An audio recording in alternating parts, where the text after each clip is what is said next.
അസ്സലാമലൈക്കും.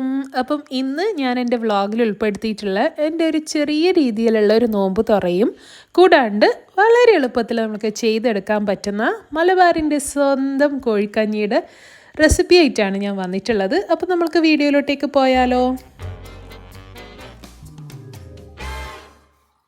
അപ്പം ഞങ്ങൾ നോമ്പ് തുറ എന്ന് പറയുന്നത് ഭയങ്കര സിമ്പിളായിട്ടുള്ള നോമ്പ് തുറയാണ്. കാരണം ഞാനും എൻ്റെ ഉമ്മയും എൻ്റെ പുരയിലുള്ളൂ, പിന്നെ ഒരു താത്തയും കൂടി ഉണ്ട്. നമ്മളിവിടെ വീട്ടിലുണ്ടാകുന്ന ഒരു താത്തയാണ്. അപ്പോൾ അതുകൊണ്ട് തന്നെ ഞങ്ങൾക്ക് ഒരുപാട് സാധനങ്ങളൊന്നും ഉണ്ടാക്കാറില്ല. ഞങ്ങൾ കുറേ കുടിക്കാൻ ജ്യൂസോ കാര്യങ്ങളൊക്കെ ഉണ്ടാക്കും.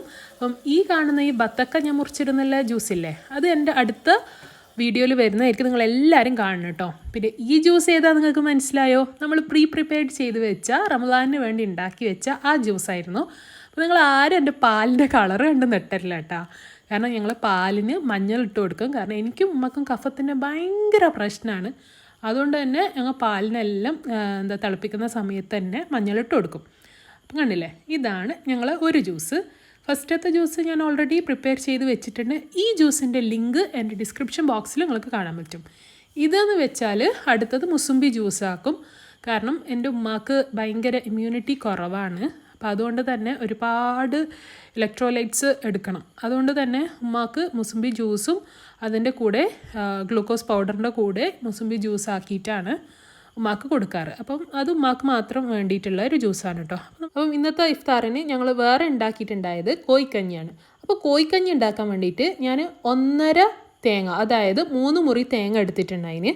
ആ തേങ്ങൻ്റെ 1-ാം പാലാക്കിയിട്ട് 1 ലിറ്ററും 2-ാം പാലാക്കിയിട്ട് 2.5 ലിറ്ററും പാലും ഞാൻ എടുത്തിട്ടുണ്ടായിന്. അതിൽ നിന്ന് അപ്പോൾ നമ്മൾ 2-ാം പാലാണ് ഞാനിപ്പോൾ ഈ എടുത്ത് വെച്ചിട്ടുള്ളത്.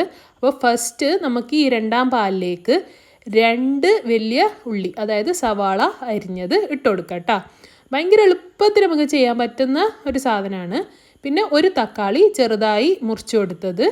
പിന്നെ അതുപോലെ തന്നെ ഞാനിപ്പോൾ ഇവിടെ ആഡ് ചെയ്യുന്നുള്ളത് എൻ്റെ പുരയിൽ തന്നെ പൊടിച്ചിട്ടുണ്ടായ പച്ചമുളകാണ്. ഇതിന് നല്ല കാരമുണ്ട്, അതുകൊണ്ട് 2 പച്ചമുളകാട്ടോ ഇട്ടുന്നത്.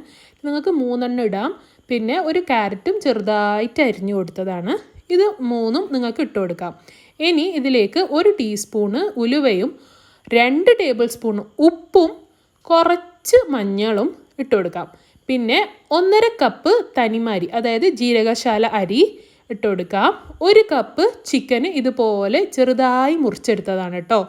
പിന്നെ 1 ടേബിൾ സ്പൂൺ കുരുമുളക് പൊടിയും പിന്നെ 1 ടേബിൾ സ്പൂണ് ജീരകവും. അപ്പോൾ എൻ്റെ പാത്രം ചെറുതായതുകൊണ്ട് ഞാൻ പാത്രം മാറ്റി. കാരണം ആ കുക്കറിൽ വേവിച്ചാൽ അത് മൊത്തത്തിൽ പുറത്തുണ്ടാവും. കണ്ടില്ലേ, ഇതുപോലെ 4 വിസിൽ കഴിഞ്ഞപ്പം ഞാൻ വിസിലെടുത്തതാണ്. നന്നായി വെന്ത് കഴിഞ്ഞിട്ടുണ്ട്.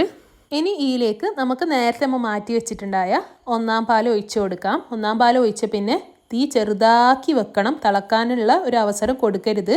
നമുക്ക് ഇതിലേക്ക് താളിച്ച് ഇട്ട് കൊടുക്കണം. അപ്പോൾ താളിക്കാൻ വേണ്ടിയിട്ട് ഞാനൊരു പാത്രത്തിലേക്ക് 1 ടേബിൾ സ്പൂണ് നെയ്യ് എടുത്തിട്ടുണ്ട്. പിന്നെ ഒരു 4-5 ചെറിയ ഉള്ളിയാണ്. ചെറിയ ഉള്ളീൻ്റെ ആ സ്മെല്ല് നമ്മളെ കോഴിക്കഞ്ഞിക്ക് ഇറങ്ങുമ്പോൾ ഒരു ടേസ്റ്റ് ഉണ്ട്. അങ്ങനെ തന്നെ ഒരു സ്മെല്ലുമാണ്, ഭയങ്കര ടേസ്റ്റാണ്. നിങ്ങൾ എന്തായാലും ഇത് താളിക്കാൻ മറക്കരുത് കേട്ടോ. അതേ സമയത്ത് തന്നെ നിങ്ങൾ ഈ ചെറിയ തീയിൽ കഞ്ഞി വെച്ചിട്ടില്ലേ, അതിലേക്ക് കുറച്ച് മല്ലിയില ഇട്ട് കൊടുക്കണം. പിന്നെ കുറച്ച് നമുക്ക് ബാക്കി ലാസ്റ്റിലേക്ക് വെക്കണം കേട്ടോ. അപ്പോൾ എന്നിട്ടൊന്ന് നന്നായി മിക്സ് ചെയ്ത് കൊടുക്കണം. അപ്പോൾ മല്ലിയിലേൻ്റെ സ്മെല്ലും കൂടി നന്നായി ഇറങ്ങും. അപ്പം നമ്മൾ താളിച്ച ഉള്ളി ഇട്ട് കൊടുത്തിട്ടുണ്ട്. ഇനി വേഗം കുറച്ച് മല്ലിയില, ബാക്കി ഉണ്ടായ ആ കുറച്ച് മല്ലിയിലയും കൂടി ഇട്ടിട്ട് വേഗം നമുക്ക് അടിച്ച് വെക്കാം. ഈ അടിച്ച് വെച്ചിട്ടാകുമ്പോഴാണ് ആ സ്മെല്ല് കഞ്ഞിയിലേക്ക് നന്നായി ഇറങ്ങുള്ളൂ. അപ്പോൾ നമ്മൾ അടിപൊളിയായിട്ടുള്ള ഒരു കോഴിക്കഞ്ഞി റെഡി ആയിട്ടുണ്ട്. നിങ്ങളെല്ലാവരും ട്രൈ ചെയ്യണം. ഭയങ്കര ഹെൽത്തിയും അതുപോലെ തന്നെ നല്ല ടേസ്റ്റി ആയിട്ടുള്ള കോഴിക്കഞ്ഞിയാണ്. അപ്പോൾ എൻ്റെ ഇന്നത്തെ ഇഫ്താറിന് എനിക്ക് ഉണ്ടായത്. അപ്പോൾ എൻ്റെ ഇന്നത്തെ ഇഫ്താറിൻ്റെ ടേബിൾ ഒന്ന് ചെറുതായി കാണിച്ചു തരാം കേട്ടോ. കുറേ കാര്യങ്ങളൊന്നും ഇല്ല, എന്നാലും ഞാൻ കാണിച്ചു തരാം. കണ്ടില്ലേ, ആ കാണുന്ന മക്രോണി പോളയോ മക്രോണി പിസ്സയുടെ റെസിപ്പി ഞാൻ അടുത്തതായി ഇടുന്നതായിരിക്കും. പിന്നെ ഇന്നുണ്ടായ 3 ജ്യൂസിൻ്റെ റെസിപ്പീസും എൻ്റെ വരുന്ന വീഡിയോസിലൊക്കെ കാണാൻ പറ്റുന്നതാണ്. പിന്നെ ഉണ്ടായ പുഡിംഗ് എന്ന് പറയുന്നത് ചക്കക്കുരുയുടെ പുഡിങ്ങാണ്. പിന്നെ അപ്പം ബാങ്ക് വിളിൻ്റെ സമയമായി. അപ്പം ഞാൻ നോമ്പ് തുറക്കട്ടെ. എൻ്റെ ഇന്നത്തെ ഇഫ്താർ വിശേഷവും കൂടാണ്ട് കോഴിക്കഞ്ഞിയും നിങ്ങൾക്ക് എല്ലാവർക്കും ഇഷ്ടമായി ഞാൻ പ്രതീക്ഷിക്കുന്നു. ഇഷ്ടമായെങ്കിൽ എല്ലാവരും ഉണ്ടാക്കി നോക്കാം.